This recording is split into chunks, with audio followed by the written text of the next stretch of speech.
Welcome to Invest. We talk about investing, finance, and professional development. As the current time of 1:33 p.m. on the Eastern Time, Ethereum went to $2,337, about 7.18% so far. Respect over crypto markets, see clearly we are bright red. On the altcoin side of the house, approximately down about 11.5% on average, and on the key coins down about approximately 7% so far.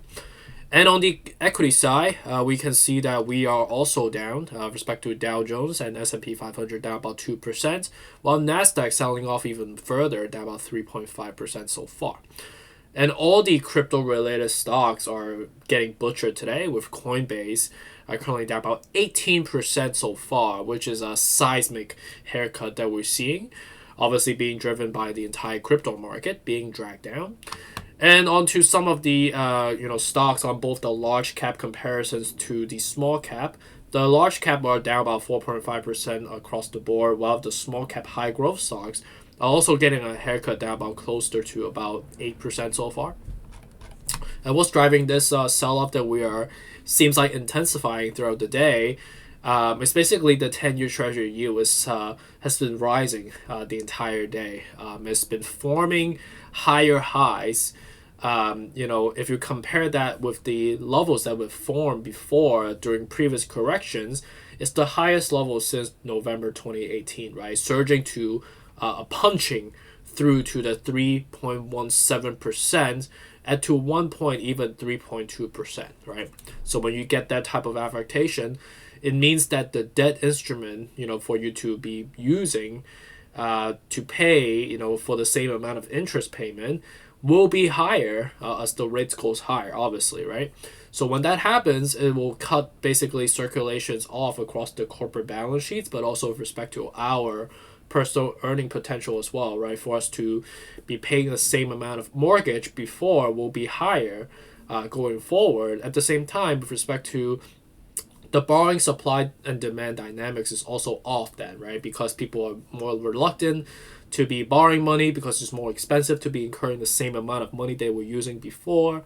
So collectively, corporate investors have to find ways to either cut off by firing people or find ways to streamline their corporate expenditure, to losing jobs, right, for people, and that will be obviously a seismic effect that will form like a downward spiral if it's not being contained or controlled accordingly. So with all of this stirs drive a lot of fear mongering among investors, driving the sell-off that we're seeing. And the worst thing is that these is a relatively emotional type of exercises that we're forming, right? And with respect to the sell-off that we're seeing across the board, beside the financial implication because of the interest hikes, it's also because a lot of investors are fleeing away because of fear mongering. So it's a double counter effects that we're seeing, and also I guess you could say a double whammy effects onto driving the negativity that we're seeing. So is it being overreacted? Definitely. We are definitely overreacting a lot. But the key rationale is still because of the interest hikes, right? But we intensify it further because of negative media affectation. At the same time, investors have that herd-like mentality to be following along. So once someone sells, other people will start selling, and then you have that domino effect onto selling the entire market to be the way that we are right now.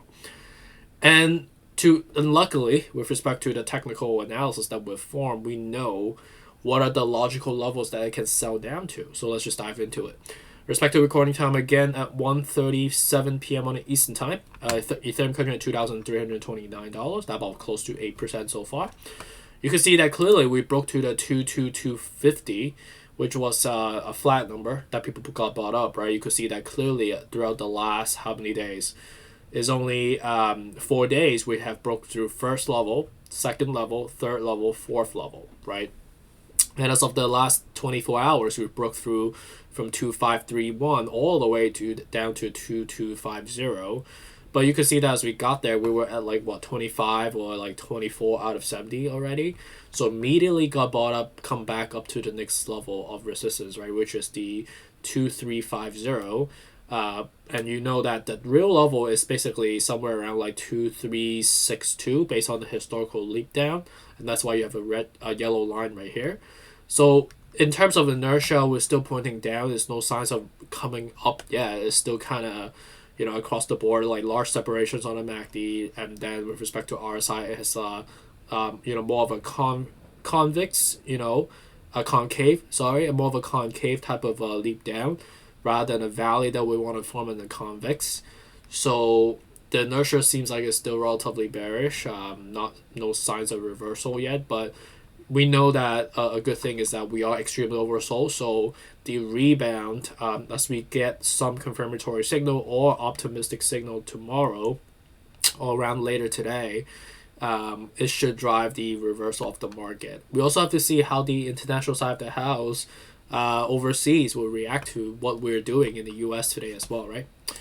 In respect to Bitcoin, you see that we clearly leaped down to the next level around 30,000, right? Immediately got bought up, and now we're at the 31500 with a 27 out of 70 large separation as well, right? So the setup is still comparable, right? If we go back up, we'll be going up to the 32,600. If we go back down, we'll be going down to the 30,500. If we break the 30,500, you have a relatively large way to go down, right? To the next level, about 28,800 from here. With respect to Ethereum Classic, down about 10% right now. We are at the $24. So $24 all the way to $21 logical DCA from here. Respect to Dogecoin, down about 11%. I would say anywhere from basically 12 cents below is logical at the 34 out of 70. Cardano down about 12% right now as well at 64 cents. We're forming new lows, right? So we are just going to be trading around like the flat numbers going forward, 65, 60, 55. So it's like a falling knife right now. So I would not advise touching Cardano at the moment because of it just doesn't have a technical bottom, so you're not really trading on a technical support anymore. So it just be up to the mercy of your fellow investors, right? If you guys are not following through, and in buying, the bulls do not step up, you will just basically be sliding off further and further down into the abyss, right? In respect to Solana, anywhere from basically current level down is still logical to DCA, right? At the $64 at the moment. So we are at new bottoms, right? You could see that technically we are lingering around the previous level that we have formed back in 2021 August. So right now it's a relatively strong resistance level at the 25 out of 70, extremely oversold. So in terms of incurrings, if you believe in Solana, these are the perfect time to be buying. Respect to XRP, down about 9% as well. We are breaking through, right? So we are basically forming new bottoms as well. 69 to 57 was the frames that we have identified. We had this 25, so extreme oversold. Overreacted as well. So right now we're forming like basically bottoms based on the flat numbers, right? So 50, 45, 40, 35 from there, right? Respect to Polkadot, down about 14%. 11 cents down all the way to the 1091 is still logical with the 23 out of 70, so extremely oversold as well. Respect to Algorand's, down about 12% right now. Anywhere from basically 65 to 53 is logical to the DCA. Shiba Inu seems like the technical is coming true, right? 1400, right? 900 will be the next levels. We broke through 21, so 2100, 1400 to 900, right? Respect to Polygon, down about 15% right now. We're forming new lows, right? You can see that clearly we broke through 95, we broke through 90. We are about to get down to the 76, right? So right now it's just levitating, but we need to get down there for us to have a bounce from here based on the current setup. AVAX, down about 13%.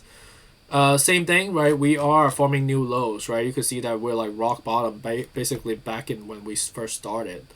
So we are trading on no fundamentals at the moment.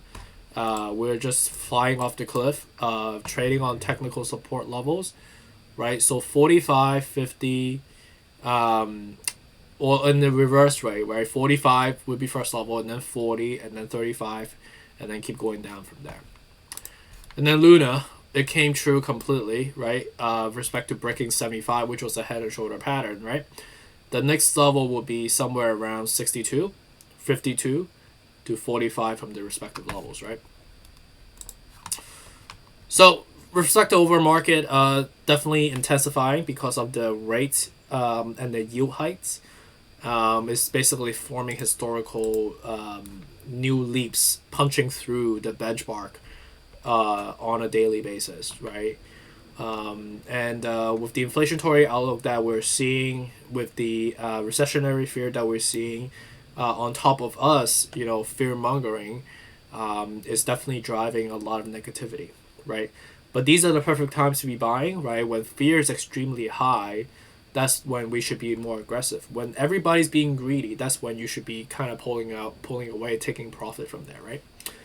So hopefully this is helpful with respect to this Monday. It's definitely a negative Monday post Mother's Day holiday. But I appreciate you for joining me today, and let me know if you have questions. Appreciate you. Take care.